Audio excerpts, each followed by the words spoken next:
Hi friends, പുതിയൊരു വീഡിയോയിലേക്ക് എല്ലാവർക്കും സ്വാഗതം. അങ്ങനെ നന്ദിനി വിനായകനോട് പറയുകയാണ്, ഇതിപ്പോൾ നമുക്ക് കുറച്ച് കാലം വാടക കൊടുക്കാതെ താമസിക്കാം, നമുക്ക് പുതിയ വീട് പണിതവരെ ഇവിടെ താമസിക്കാമല്ലോ, അതിനിപ്പോൾ അവൻ ജയിലിൽ പോയാലും കുഴപ്പമൊന്നുമില്ല, ആ വേദം ഇവിടെ നിന്ന് പോവുകയും ചെയ്യലോ, ആങ്ങളെ ചത്താലും നാത്തൂൻ്റെ കണ്ണീര് കണ്ടാൽ മതിയല്ലേ. എടി ഞാനൊരു കാര്യം പറയട്ടെ, ഇതിപ്പോൾ ഈ ജെത്തി നമ്മൾ വിചാരിച്ചെല്ലാം ഒഴിവാക്കാൻ പറ്റും, ആണല്ലേ, ഒഴിവാക്കാൻ പറ്റുമല്ലേ, പക്ഷേ വിചാരിക്കണ്ട കേട്ടാ. മതി, ബാങ്കിലിരിക്കുന്ന സ്വർണ്ണവും കാശൊക്കെ കണ്ടിട്ടാണ് നിങ്ങൾ ഈ തുള്ളണമെന്നുണ്ടെങ്കിലേ അതങ്ങ് മനസ്സിൽ വെച്ചേക്ക്. ആ ശരി, മനസ്സിൽ വയ്ക്കൂ.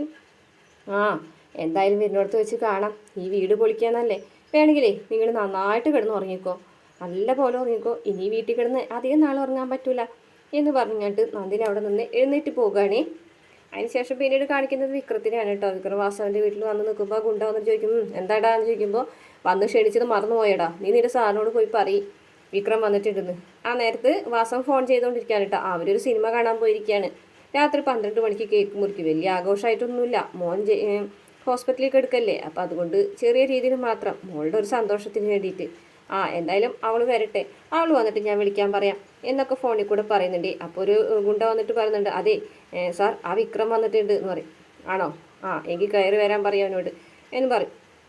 ഈ സമയത്ത് വിക്രം അകത്തേക്ക് വരികയാണ് കേട്ടോ. അകത്ത് വന്ന് നോക്കുമ്പോൾ ഒരു സെലിബ്രേഷൻ്റെ മൂടൊക്കെയാണ് അവിടെ ഫുള്ള് അലങ്കരിച്ചിട്ടൊക്കെ. അങ്ങനെ വിക്രത്തിൻ്റെ നന്നായിട്ടൊന്ന് നോക്കുകയാണ് കേട്ടോ വാസവൻ.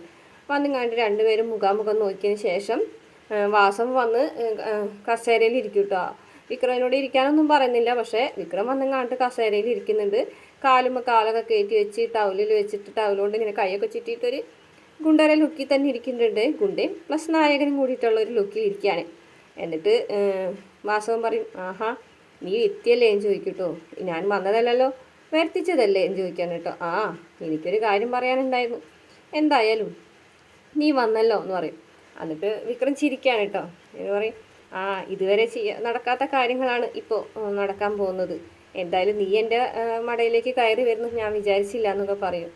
അപ്പോൾ പറയുന്നുണ്ട്, വിക്രം പറയുന്നുണ്ട്, എനിക്കങ്ങനെ പേടിയൊന്നുമില്ല എന്ന് പറയും.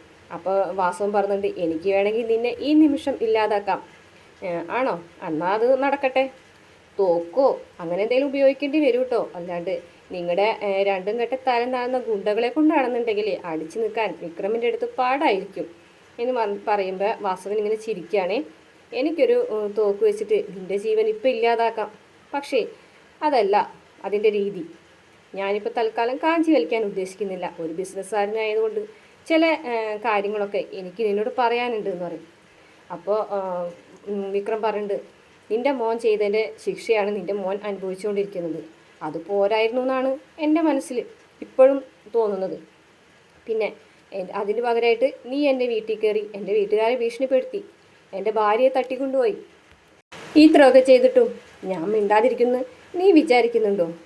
എന്തായാലും നീ അപ്പം ചെയ്ത കാര്യത്തിന് നിനക്കിട്ടൊരു പണി ഞാൻ തരും, അത് നീ ഓർത്ത് വെച്ചോ എന്നൊക്കെ വാസവനോട് പറയുന്നുണ്ട് കേട്ടോ. അപ്പോൾ വാസവനെങ്കിൽ ചിരിച്ചുകൊണ്ട് പറയുന്നുണ്ട്, അതൊക്കെ അവിടെ നിൽക്കട്ടെ, ഞാൻ ഇനിയിപ്പോൾ ഒരു ഡീല് സംസാരിക്കാനാണ് വിളിച്ചത് എന്ന് പറയും. നീ ഇപ്പോൾ ഒറ്റയ്ക്കാണ് വിക്രം, ശ്രീനിവാസൻ്റെ തണലൊന്നും ഇനി നിനക്ക് കിട്ടാൻ പോകുന്നില്ല. ശ്രീനിവാസൻ ആരാണെന്ന് എനിക്ക് നന്നായിട്ട് അറിയാം, അയാൾ അധികാരത്തിൻ്റെ ചൂടിൽ സ്ഥാനം കിട്ടാൻ വേണ്ടി ഇനി നിന്നെ അയാൾ കയ്യിൽ ചേർത്ത് പിടിക്കുന്നു, നീ ഒരിക്കലും കരുതണ്ട എന്നൊക്കെ പറയുകയാണേ. എന്ത് പറയുന്നുണ്ട്, നീ ഒരു കാര്യം ചെയ്യ്, ഞാൻ പറഞ്ഞതനുസരിക്ക് എന്ന് പറയട്ടോ. എന്താണ് പറയാനുള്ളത് എന്ന് ചോദിക്കും. അപ്പോൾ പറയാം, നീ ഒരു കാര്യം ചെയ്യ്, എൻ്റെ മോനോട് മാപ്പ് പറയണം, എന്നോട് മാപ്പ് പറയണം, അതിനുശേഷം നീ എൻ്റെ കൂടെ കൂടിക്കോ, നിൻ്റെ ജീവിതം മാറി മറയുന്നത് ഞാൻ കാണിച്ചു തരാം, അധികാരസ്ഥാനമൊക്കെ ഞാൻ വാങ്ങിച്ചു തരാം എന്ന് പറയുമ്പോൾ വിക്രം എഴുന്നേക്കാണ് കേട്ടോ. നീ എന്താടാ വിചാരിച്ചത്, ശ്രീനിവാസൻ സാറിൻ്റെ ചൂടിലാണ് ഞാൻ നിൽക്കുന്നതെന്ന്? ഈ വിക്രം എന്ന് പറഞ്ഞാൽ ശ്രീനിവാസൻ സാറ് തന്നെയാണ്, അതിൽ നിനക്ക് സംശയമൊന്നും വേണ്ട. പിന്നെ ഇതുവരെ ഞാനിങ്ങനെ ഒരു ഓഫർ ആർക്കും കൊടുത്തിട്ടില്ല എന്ന് വാസവൻ പറയും. അപ്പോൾ വിക്രം പറയുന്നുണ്ട്, ആ ഓഫർ എന്തായാലും എനിക്ക് വേണ്ട, ആഗ്രഹമുള്ളവന് അങ്ങനെ പലതും പറയാം, ആജ്ഞാപിക്കുകയും ചെയ്യാം, പക്ഷെ അതൊക്കെ നടക്കണം എന്ന് ഉറപ്പില്ലല്ലോ, എന്തായാലും നിൻ്റെ ഓഫർ ഞാൻ സ്വീകരിക്കുന്നില്ല എന്ന് പറഞ്ഞിട്ട് വിക്രം പോവുകയാണേ. അപ്പോൾ ഗുണ്ടകളിങ്ങനെ തടയുന്നുണ്ട് കേട്ടോ. അപ്പോൾ വാസവൻ പറയും, വേണ്ട, തടയണ്ട, പോയിക്കോട്ടെ എന്നിങ്ങനെ കൈ വെച്ചിട്ട് ആംഗ്യം കാണിക്കുന്നുണ്ടേ. അങ്ങനെ വാസവനൊന്ന് നോക്കിയതിന് ശേഷം വിക്രം അവിടെ നിന്ന് ഇറങ്ങി പോവുകയാണ്. പിന്നീട് കാണിക്കുന്നത് നമ്മുടെ ശ്രീജനെയും വിശ്വനെയാണ് കേട്ടോ. വിശ്വനിങ്ങനെ ശ്രീജനോട് പറയാണ്, ശ്രീജി മനസ്സിനൊരു സമാധാനവും സ്വസ്ഥതയൊന്നുമില്ല, മനസ്സിനൊരു സുഖമില്ല എന്ന് പറയും. അപ്പോൾ അച്ഛനെ ഞാനിങ്ങനെ കണ്ടിട്ടില്ല ശ്രീജി, ഇത്രയും വേദനിച്ച്, ഇനിയിപ്പോൾ നമ്മൾ എന്ത് ചെയ്യും വിശ്വേട്ടാ, എന്തെങ്കിലും ഒരു വഴി കണ്ടെത്തിയേ പറ്റൂ, എന്തായാലും അച്ഛനിനി ഇവിടുന്ന് പോകുമ്പോൾ ആരെയും കൂടെ കൂട്ടില്ല എന്നാണ് പറഞ്ഞിരിക്കുന്നത്. നമുക്ക് അച്ഛനെയും അമ്മേനെ നോക്കാൻ കഴിഞ്ഞിരുന്നെങ്കിൽ എന്നൊക്കെ ചോദിക്കാൻ കേട്ടോ. അപ്പോൾ വിശ്വം പറയണം, ജീവിതത്തിൻ്റെ നല്ലൊരു ഭാഗം ഞാൻ വെറുതെ വേസ്റ്റ് ആക്കിയെന്ന് എനിക്കിപ്പോൾ തോന്നുകയാണ് പറയും. അപ്പോൾ ശ്രീജ പറയും, കഴിഞ്ഞതിനെക്കുറിച്ച് ആലോചിച്ചിട്ട് കാര്യമില്ലല്ലോ, ഇനി വരാനുള്ള കാര്യങ്ങളെക്കുറിച്ച് വേണം ചിന്തിക്കാൻ. ഞാനൊരു കാര്യം ചെയ്താലോ, ഈ വീട്ടിൽ നിന്ന് എല്ലാവരും കൂടെ വേറെ വേറെ പോകുന്നത് എനിക്ക് ചിന്തിക്കാനേ കഴിയില്ല. ഞാൻ കുറച്ച് പൈസ എൻ്റെ വീട്ടുകാരോട് ചോദിക്കാം, വിശ്വേട്ടനെ ജോലി കാണിച്ച് ഒരു ചെറിയ ലോൺ കൊടുക്കാം, എന്നിട്ട് 2-3 സെൻറ്റ് സ്ഥലം മേടിച്ച് ഒരു ചെറിയ വീട് വെച്ചിട്ട് നമുക്ക് എല്ലാവർക്കും കൂടെ അങ്ങോട്ട് മാറാം. അപ്പോൾ വിശ്വം പറയുന്നുണ്ട്, അതൊന്നും അങ്ങനെ എളുപ്പത്തിൽ നടക്കുന്ന കാര്യമില്ല. നിൻ്റെ വീട്ടുകാർ അത്താഴപ്പട്ടണക്കാരല്ലേ ശ്രീജയെ, അവരെടുത്ത് ചെന്നിട്ട് എങ്ങനെ പൈസ ചോദിക്കുക, പാവങ്ങൾ. അപ്പം മോളെ തന്നെ അവർ നോക്കുന്നില്ലേ, അത് തന്നെ മതി എന്ന് പറയാൻ കേട്ടോ വിശ്വം.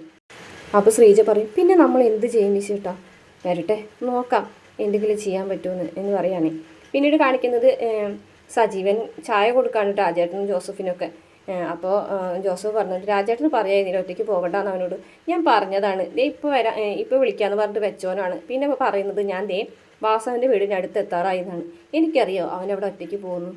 അപ്പോഴേക്കും വിക്രം വരാണ് കേട്ടോ. അപ്പോൾ സജീവൻ പറയും, ആഹാ പേടിക്കൊന്നും വേണ്ട, ആളെത്തിയിട്ടുണ്ട് എന്ന് പറയും. അങ്ങനെ വിക്രം വന്ന് അവരുടെ അടുത്ത് ഇരിക്കുകയാണ് കേട്ടോ. എന്തെങ്കിലും പ്രശ്നം ഉണ്ടായോ എന്ന് ചോദിക്കാൻ കേട്ടോ. അപ്പോൾ വിക്രം പറയും, ഒരു ഓഫർ, 3 ഡിമാൻഡ്. എന്ത്?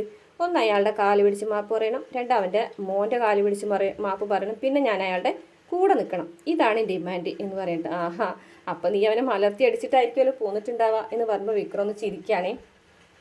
അപ്പോൾ അതിനുശേഷം ജോസഫ് പറയുന്നുണ്ട്, ഇനി എന്താ പ്ലാൻ എന്ന് ചോദിക്കുകയാണ് കേട്ടോ. എന്തായാലും അയാൾ ഇതുവരെ ഒന്നും ചെയ്തിട്ടില്ല, പക്ഷേ ഇന്ന് രാത്രി എന്തെങ്കിലും ചെയ്യാനുള്ള സാധ്യത ഉണ്ട് എന്ന് പറയും. ഇന്ന് രാത്രിയോ? പക്ഷേ അതിനു മുമ്പ് അയാൾക്ക് ഇട്ടൊരു പണി നമുക്ക് കൊടുക്കണം. നമ്മളങ്ങനെ വെറുതെ ഇരിക്കുന്നവരാണെന്ന് അയാൾ കരുതണ്ട. എന്താ നിൻ്റെ പ്ലാനൊക്കെ ഉണ്ട്. അനിയൻകുട്ടൻ എവിടെയാ? അവൻ വീട്ടിലുണ്ട്. അനിയൻകുട്ടനെ പോയി വിളിച്ചിട്ടോ. എന്തായാലും സജീവൻ നിൽക്കണ്ട, സജീവൻ പോക്കോ. സജീവൻ്റെ വീട്ടിലൊക്കെ അറിഞ്ഞിട്ടുണ്ടെങ്കിൽ വലിയ പ്രശ്നമാവും. രാജേട്ടൻ്റെ കൂടെ നിൽക്കാൻ പേടിയുണ്ടോ? എനിക്ക് പേടിയൊന്നുമില്ല. അപ്പോൾ സജീവൻ പറയും, ഞാൻ നിങ്ങളെ കൂടെ തന്നെ നിൽക്കാം. എന്തായാലും നിങ്ങൾ എന്ത് ചെയ്താലും അതെൻ്റെ പേരെയും കൂടെ വരും. പിന്നെ എന്താ നിങ്ങളുടെ കൂടെ നിൽക്കൊണ്ട് ഞാൻ നിങ്ങളുടെ കൂടെ ഉണ്ട്. ഞാൻ എന്താ ചെയ്യേണ്ടത് പറഞ്ഞാൽ മതി എന്ന് വിക്രമിനോട് സജീവൻ പറയാൻ കേട്ടോ. പിന്നീട് കാണിക്കുന്ന വാസുവിനെയും ഭാര്യനെയാണ്. അപ്പോൾ പറയുന്നുണ്ട്, ഇത്രയും നാളായിട്ട് ഇങ്ങനത്തെ സംഭവങ്ങളൊക്കെ ഉണ്ടായിട്ട് എന്നെ നിങ്ങൾ അറിയിച്ചില്ലല്ലോ, എന്നെ കുറിച്ച് നിങ്ങൾ ചിന്തിക്കുന്നില്ല. എൻ്റെ മോൻ ആയതുകൊണ്ട് നിങ്ങൾക്ക് അവനെ അംഗീകരിക്കാൻ ബുദ്ധിമുട്ടുണ്ടോ എന്ന് ചോദിക്കുകയാണ്. അപ്പോൾ വാസവൻ പറയും, നീ എന്താ അങ്ങനെയൊക്കെ പറയുന്നത്? എൻ്റെ മോൻ ഒരിക്കലും അങ്ങനെ ഒരു തെറ്റൊന്നും ചെയ്യൂല. ഒരു പെണ്ണിനോട് അങ്ങനെ അവൻ ചെയ്യുന്നു തോന്നുന്നുണ്ടോ നിങ്ങൾക്ക് എന്നൊക്കെ വാസുവിനോട് പറയുമ്പോൾ വാസുവിനൊന്നും മിണ്ടുന്നില്ല കേട്ടോ.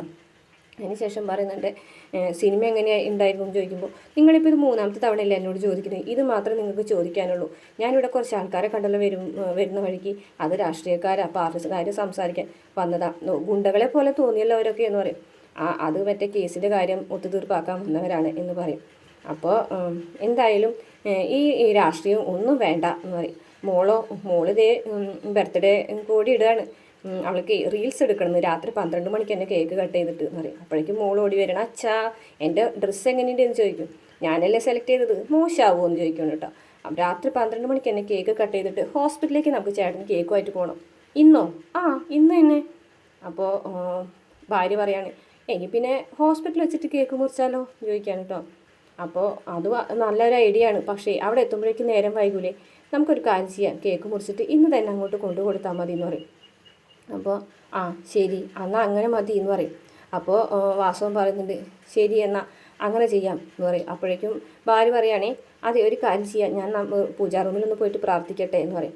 ഞാൻ വരുന്നില്ല എന്ന് പറയുമ്പോൾ, നിങ്ങളും വായോ, മോളുടെ കൂടെ ഒന്ന് വന്ന് നിൽക്കാലോ, വിശ്വാസം ഇല്ലെങ്കിൽ എന്ന് പറഞ്ഞിട്ട് വാസവൻ ഇവിടെ പോകുന്നുണ്ട്. പിന്നീട് കാണിക്കുന്നത് സജീവൻ ഇങ്ങനെ വേഷം മാറി വരികയാണ്, അറ്റൻഡറുടെ വേഷത്തിൽ മാസ്കൊക്കെ വെച്ചിട്ട് വാസവൻ്റെ മോനെ തട്ടിക്കൊണ്ടുപോകാനുള്ള പ്ലാനാണ് കേട്ടോ. അങ്ങനെ നേരെ ICUവിലേക്ക് കയറാണ്. വാസവൻ്റെ മോൻ്റെ അടുത്തേക്ക്, മോൻ്റെ അടുത്ത് ഒരു ഗുണ്ടയിരുന്ന് ഉറങ്ങുന്നുണ്ട് കേട്ടോ. അപ്പോൾ വാസവനാണെന്നുണ്ടെങ്കിൽ വാസവനല്ല, നമ്മുടെ സജീവൻ മാസ്കൊക്കെ വെച്ചിട്ട് അവരുടെ റൂമിലേക്ക് കയറുന്നത് കാണിച്ചിട്ടാണ് കേട്ടോ ഇന്നത്തെ എപ്പിസോഡ് അവസാനിക്കുന്നത്. നാളത്തെ പ്രമോയിൽ കാണിച്ചിട്ടുള്ളത് JCB വരെയാണ്, വണ്ടിയല്ല വീട് പൊളിക്കാനായിട്ട്. അപ്പോൾ വീട്ടിലുള്ളവർ മുഴുവനും ഓടി വരികയാണ്. അപ്പോൾ വേദ അവരോട് സംസാരിക്കുന്നുണ്ട് കേട്ടോ. ഉദ്യോഗസ്ഥന്മാരൊക്കെ വന്നിട്ടുണ്ട്. അപ്പോൾ പറയുന്നുണ്ട്, ഇത് നിങ്ങളുടെ ജോലി ഒന്നുമല്ല, നിങ്ങൾ എന്തൊക്കെ തീരുമാനിച്ചാലും ഇതൊരു ഗുണ്ടായിസാണ്, ഞങ്ങൾ ഉറപ്പായിട്ടും അതൊന്നും സമ്മതിക്കില്ല എന്നിട്ട് മരുമക്കൾ 3 ആളും കൂടിയിട്ട് നിരന്ന് നിൽക്കുന്നതൊക്കെ ആയിട്ട് കാണിക്കുന്നുണ്ട് കേട്ടോ JCBയുടെ മുന്നിൽ. ഇതേ സമയം ഉടനെ തന്നെ അറസ്റ്റ് ഉണ്ടാവും. വാസുവിൻ്റെ മോനെ വിക്രം തട്ടിക്കൊണ്ടുപോയി എന്നുള്ള രീതിയിലൊക്കെ സംസാരിക്കുന്നുണ്ട് കേട്ടോ. അപ്പോൾ ഈ വീട് പൊളിക്കൽ കഴിഞ്ഞാൽ ഉടനെ തന്നെ ആയൊരു ചടങ്ങും കൂടി ഉണ്ടാവും, വിക്രത്തിനെ അറസ്റ്റ് ചെയ്യണമെന്നൊക്കെ പറയുന്നുണ്ട്. അത്രയാണ് കേട്ടോ ഇന്നത്തെ എപ്പിസോഡിലുള്ള പ്രമോല് കാണിച്ചിട്ടുള്ളത്. എന്തായാലും വീട് പൊളിക്കാൻ സമ്മതിക്കില്ല എന്ന് പറഞ്ഞിട്ട് വേദയും അതുപോലെ തന്നെ ശ്രീജ എല്ലാവരും കൂടിയിട്ട് വന്ന് നിൽക്കുന്നുണ്ട്. വീഡിയോ ഇഷ്ടപ്പെട്ടാൽ മറക്കാതെ ചാനൽ സബ്സ്ക്രൈബ് ചെയ്ത് സപ്പോർട്ട്